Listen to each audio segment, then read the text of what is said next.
네, 여야의 대치는 주말에도 이어지고 있습니다. 야당은 특검법 발의 하루 만에 속전속결로 입법 수순을 밟고 있고 여당은 수사 범위와 기간에 문제가 많다며 자체 특검법안을 마련하겠다고 맞서고 있습니다. 홍석준 전 국회의원, 최인호 전 국회의원 두 분과 이야기 나눠보겠습니다. 어서 오십시오. 안녕하십니까? 네. 자, 저희가 내란 특검법 관련해서 먼저 말씀을 들어보도록 하겠습니다. 일단 야당이 공동 야6당이 공동 발의한 내란 특검법 제3자 추천을 대법원장이 하거나 야당의 비토권을 포함시키지 않는 내용 등이 포함돼서 좀 독소 조항을 뺐다라는 해석도 있는데 여기에 대해서는 좀 어떤 입장이십니까? 예, 그동안 위헌적이었던 독소 조항, 즉 특검 추천권이 빠진 것은 뭐 다행입니다만은 그런데 지금 현재 민주당 행태를 보면 그동안 너무 좀 입법 폭주, 탄핵 폭주, 특검 폭주를 해와서 너무 지금 정신없이 이런 어떤 중요한 사항들을 몰아붙이고 있다. 특검만 하더라도 사실은 신중하게 좀 판단을 해야 될 사항인데 부결되고 난 다음에 또 하루도 지나지 않아서 또 발의를 했거든요. 그런데 지금 있는 특검 내용도 굉장히 그 헌법 위반 소지가 많은 게 일단 그 조사 대상이 너무 많습니다. 원래 내란 특검의 조사 대상이 이제 14가지였는데 이번에 이제 외환 유치까지 포함한 상태였는데 이 15가지에 어떤 것들이 있냐면은 쉽게 말해서 뭐 시민단체에서 고발을 하면 언론 댓글이라든지 이런 것까지도 조사를 하는 것들까지 다 포함이 되어 있습니다.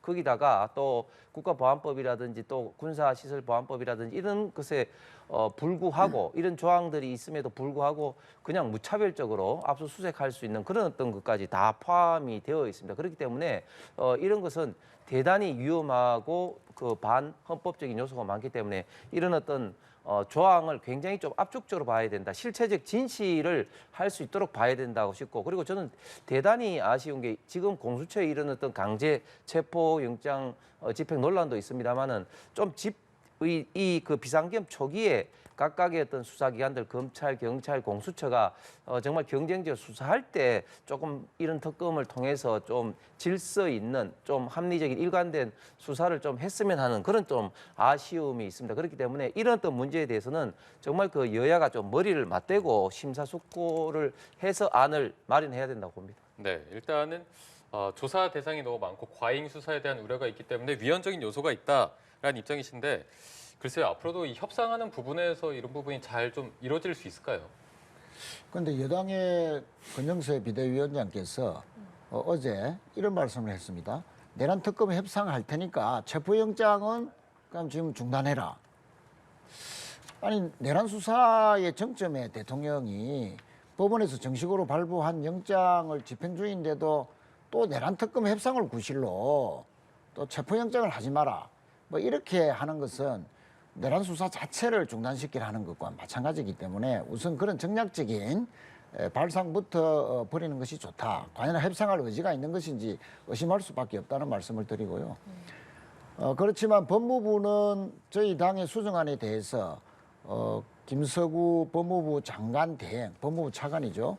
이분이 국회에서는 법무부가 정부가 그동안 많이 우려해왔던 위헌적인 부분이 많이 삭제됐다, 사라졌다라고 답변을 했습니다. 그것은 앞으로 국회에서 통과된 민주당의 안을 거부권을 행사하지 않을 수도 있다라고 말한 것으로 풀이가 되고요. 그것은 아주 고무적이다라는 생각이 듭니다. 물론 뭐 법무부나 정부가 최상무 권한 대행이 우리 안이 국회로 통과되더라도 거부권 행사할지 안 할지는 아직 모릅니다만 법무부 자체가 건의권, 거부권에 대한 건의 자체를 헌법 요소가 유연적인 요소가 많이 사라졌다라고 했기 때문에 이제 여야 협상이 이제 주목이 됐는데 우선 여당에서 수사 범위가 지나치게 넓다라는 부분에 대해서 그러면 수정안을 지금 주말이라도 내놓으면 됩니다. 어떤 부분이 과잉 요소가 있어서 되는 것인지 또 헌법에 위반이 되는 것인지를 대안을 내놓으면 되는데 대안을 안 내놓고 자꾸 추상적인 말만 가지고 하는 것은 내란 특검 자체의 협상 자체에 의지가 있는 것인가 이런 의심을 받을 수밖에 없고요. 또 외환유치죄도 마찬가지입니다. 범위가 너무 넓고 국가 안보나 또 군사상 비밀에 대해서 수사 범위가 너무 넓어서 노출이 될 우려가 있다라고 하면 원점 타격 미사일 쏘라 했던 그 부분이라든지 또 평양에 무인기를 이번 내란 계엄을 내리기 위한 북한의 어떤 도발을 유도하기 위해서 했다는 그런 의혹에 대해서 그런 부분만 국한에서 하자라든지 대안을 내놓고 이렇게 협상을 하자 해야 되는데 대안을 내놓지 않고 자꾸 특검부 그 자체만 자꾸 반대한다는 것은 결과적으로 내란을 옹호하는 거 아니냐 하는 그런 또 비난을 받을 수밖에 없기 때문에 이번 주말에 빨리빨리 대안을 내놓아서 다음 주 초에는 여야가 협상에 대해서 타결이 되기를 바란다 말씀드리겠습니다. 네, 한편 국민의힘 권성동 원내대표가 비상계엄 사태에 대해서 처음으로 국민들에게 사과를 했습니다. 지난달에는 권영세 비대위원장이 취임사에서 사과를 했었는데 이렇게 여당 지도부에서 사과 입장을 내는 배경, 이유 뭐라고 봐야 될까요? 예, 권영세 위원장도 그렇고 권성동 원내대표도 신임 원내대표로서 일단 이유가 어땠든지 간에 이 비상계엄으로 인해서 많은 어떤 국민들이 놀랐고 특히 또 현재 국민 어떤 국가 경제가 어려운 점에 대해서는 원내대표 특히 집권 여당의 원내대표로서 어떤 포괄적인 어떤 분야의 어떤 사과를 드린 게 뭐 도리가 아니겠나 싶어서 했는 것 같습니다. 그리고 권영세 위원장도 얼마 전에 했고 그리고 또 그런 어떤 이면에는 또 분명히 또 집권 여당이 뭐 이유에 어쨌든 간에 책임질 부분 책임지겠다 하는 어떤 그런 어떤 자세로서 한 게 아닌가 생각을 합니다. 예, 뭐 민주당 입장에서는 여당의 이 계엄 사태와 관련한 사과 어떻게 보고 계세요?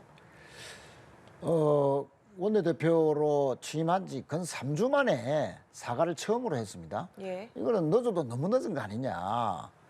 취임할 때부터 사과부터 하고 특히 대통령의 느닷없는 계엄 자체를 막지 못한 여당으로서 또 그 당의 원내대표로 취임하면서 앞으로 어떻게 하겠다라는 그런 사과 발언을 해야 되는데 3주 만에 했거든요. 사실 권성동 원내대표는 그동안 한남동 간주의 44명의 국민의힘 의원이 정당한 법원의 체포영장을 가지고 집행하려는 것에 반대하면서 즉 계엄 옹호 결과적으로 내란까지도 어떤 옹호하는 거 아니냐라는 그런 비난을 받았는데도 불구하고 공개적으로 의원들이 잘못됐다라는 그 한마디 지적이 없었습니다.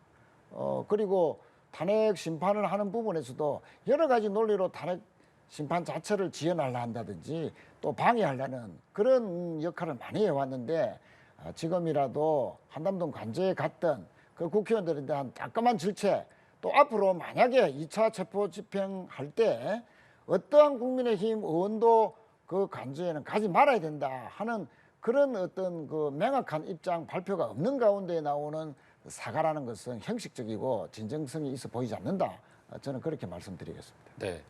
일단 뭐 국민의힘은 흠결 있는 영장으로 윤 대통령을 체포하면 국론이 분열될 것이다라는 입장을 밝히기도 했고 이상식 의원의 메신저 발언이 또 논란이 되지 않았습니까? 네. 일단은 뭐 민주당과 국수본 간의 메신저 역할을 하느라 전화기에 불이 난다라는 글을 SNS에 썼는데 이걸 빌미로 또 수사의 공정성을 지적을 하고 있더라고요.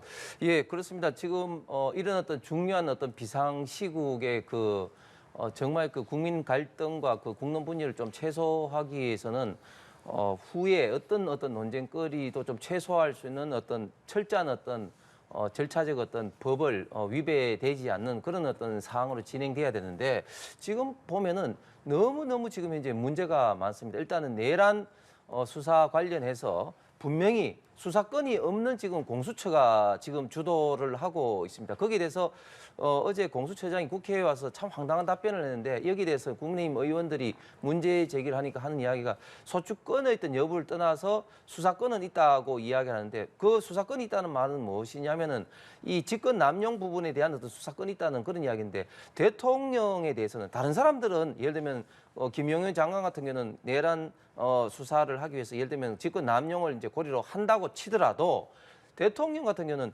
이 직권 남용 관련돼서는 당연히 소추권이 없음에도 불구하고 이걸 고리로 해서 내란 수사를 하겠다.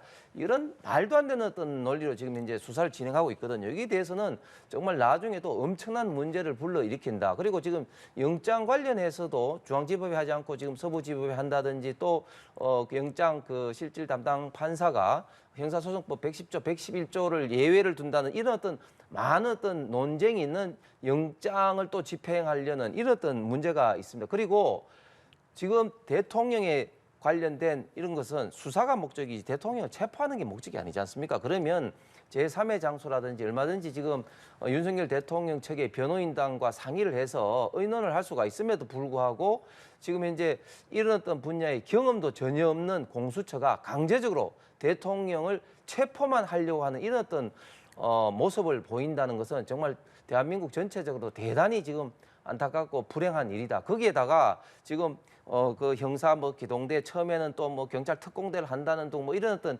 이야기들이 많이 지금 나와서 유혈 어떤 충돌 내지는 공권력 충돌의 우려를 굉장히 많이 일으키는데 그 배후에 민주당 특히 이상식 의원 같은 경찰 출신들이 개입해 있다, 개입할 수 있다는 이런 어떤 의심을 받을 수밖에 없을 정도로 이상식 의원 본인 스스로 했던 페이스북에 민주당과 경찰 어떤 메신저 역할을 하느라 전화통에 불이 났다. 거기다가 또 경찰 후배들을 격려하고 조언했다. 이런 어떤 표현을 했습니다. 그렇기 때문에 여기에 대해서는 상당히 우려와 불신을 받을 수밖에 없는 그런 상황이다. 그렇기 때문에 공수처장과 경찰들은 이런 어떤 강제 집행을 하는 데 있어서도 저는 대단히 좀 신중을 저는 기해야 된다고 봅니다. 네, 지금 민주당 입장에서는 이상식 의원의 이 메신저 논란 어떻게 바라보고 있습니까?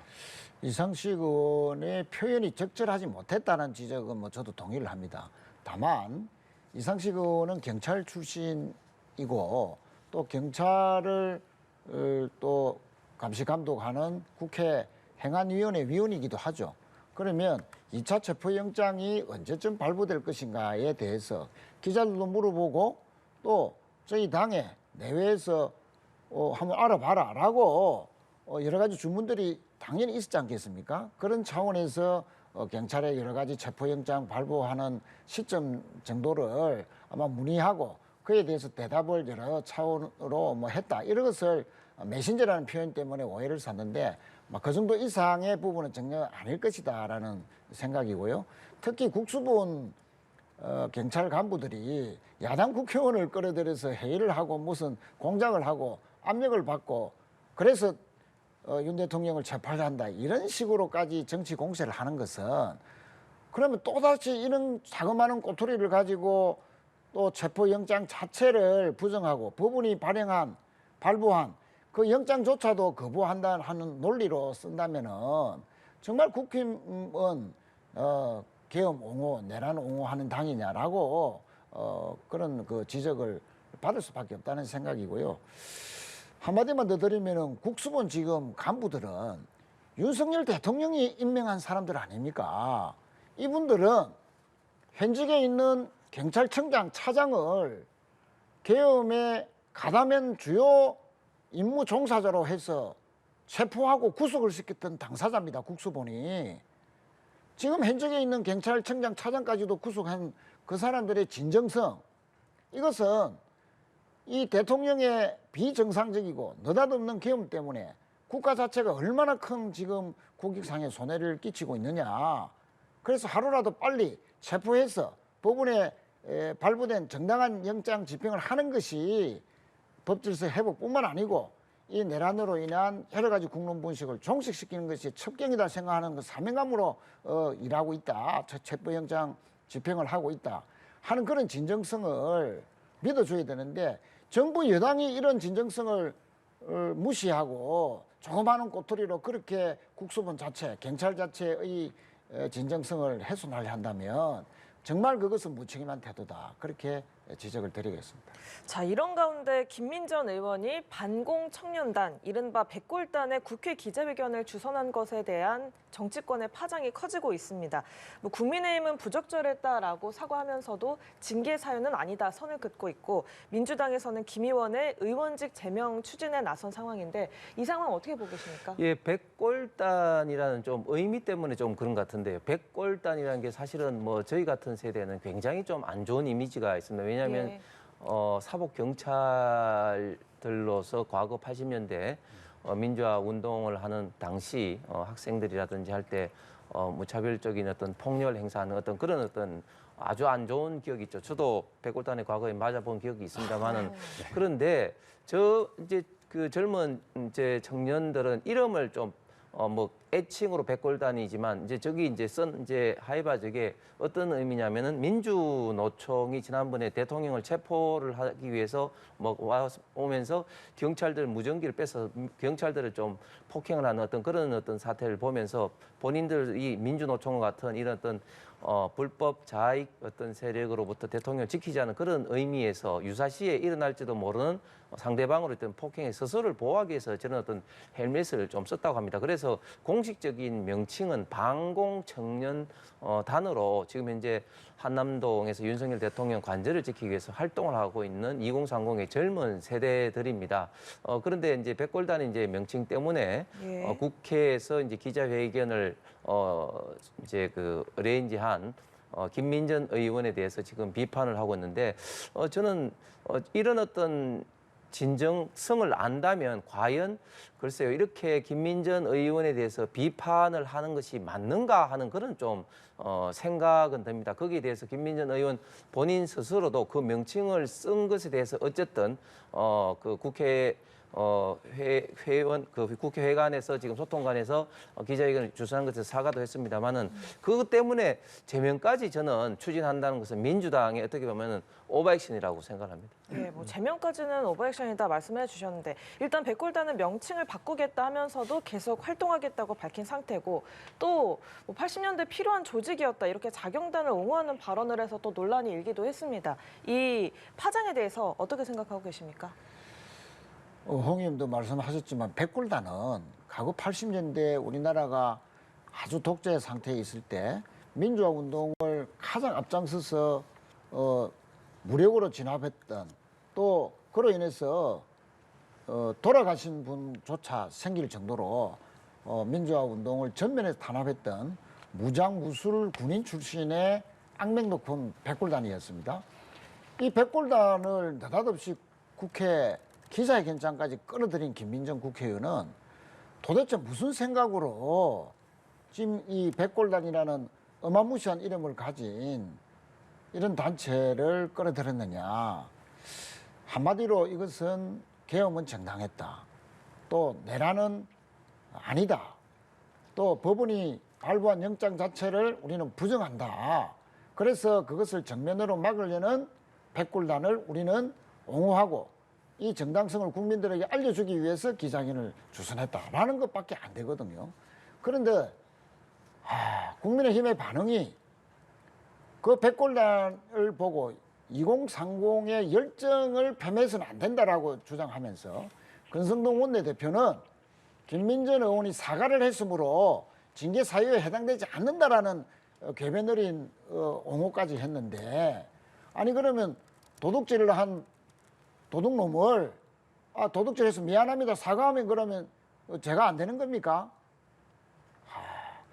김민전 의원은 정강훈 목사가 주도하는 거구 집회에 가서도 계엄은 정당했다. 또 군대 동원은 질서 유지를 위한 것이었다라는 거짓말이나 궤변으로 윤석열 대통령의 잘못을 일방적으로 옹호했던 그런 어떻게 보면 내란 동조자라고 볼 수도 있는데 이번 참에는 앞으로 이런 일이 절대 국회에서는 있어서는 안 된다는 그런 의지 차원에서라도 아주 엄벌에 처해야 된다. 그리고 국민의힘은 여기에 동조해야 된다. 그렇게 생각합니다. 네. 자, 저희가 이제 박종준 경호처장, 전 경호처장이죠. 이 사표 수리 관련해서 질문을 좀 드려보도록 하겠습니다. 일단은 박 전 처장 같은 경우에는 그래도 비교적 온건파로 알려져 있었는데 지금 사표가 수리되면서 김성훈 경호차장 대행체제가 됐습니다. 지금 김성훈 차장 같은 경우에는 강경파로 알려지고 있어서 앞으로 집행저지나 이런 부분 더 적극적으로 나설 것이다 이런 관측이 있더라고요. 글쎄 뭐 경호처 내에 뭐 강경파, 뭐 온건파 이런 어떤 구분은 사실은 의미가 없을 것 같고요. 그 박종준 처장도 본인이 직접 국민들에게 경호처의 기본적인 가장 중요한 의무는 여든 야든 그리고 진보든 그리고 보수 어떤 대통령이 떠나서 대한민국 대통령을 보호하고 경호하는 어떤 그런 어떤 본질적인 사명을 갖고 있는 조직이라고 국민들에게 아주 눈물 어린 호소를 이제 했죠. 그래서 근데 지금 경호처장까지도 지금 현재 이렇게 그 경찰에 지금 출두해서 오늘 또 2차 출두를 해서 지금 조사를 하고 있는데 뭐 그런 면에서는 경호처를 어떻게 보면 수뇌부를 좀 압박을 해서 경호처의 어떤 분위기 내지는 이런 어떤 조직을 좀 화해하려는 이런 어떤 공수처의 시도가 아닌가 보여집니다. 그런데 경호처장 박종준 경호처장 입장에서는 대통령이 불법 체포를 막기 위해서 본인까지도 이렇게 경찰의 출두를 뭐 언제까지 좀 미룰 수는 없는 그런 어떤 입장이기 때문에 제가 생각할 때는 좀 본인이 스스로 좀 먼저 살신성인한다는 그런 어떤 자세로 이렇게 경찰의 그 조사에 지금 응하고 있지 않나 생각을 하면서 누구 뭐 처장이든 차장이든 간에 지금 현재 일어났던 공수처의 어떤 불법 체포 영장 집행 시도에 대해서는 누구도 지금 현재 강하게 제가 알기로는 범위 내에서는 막아야 된다. 그런 어떤 분위기가 지금 현재 돼 있기 때문에 처장이든 차장하고 관계없이 그런 어떤 경호처의 본연의 임무를 수행하려는 그런 강한 의지가 지금 경호처에 있지 않은가 생각을 합니다. 네, 사실 뭐 김성훈 경호차장 외에도 이광우 본부장이나 이진아 본부장도 강경파로 지금 알려져 있기 때문에 앞으로 2차 체포영장 집행 시도 시 어떤 좀 장면이 나올 거라고 보십니까? 예, 그렇습니다. 박종준 경호처장이 돌연 경찰에 출두한 것은 온군파로서의 경호처장이 강경파에 밀려서 자신의 어떤 유혈 충돌을 막으려는 그 시도 자체가 무산되자 도저히 자신의 이제 역할은 없는 것이다라고 판단하고 경찰에 출석했지 않았냐.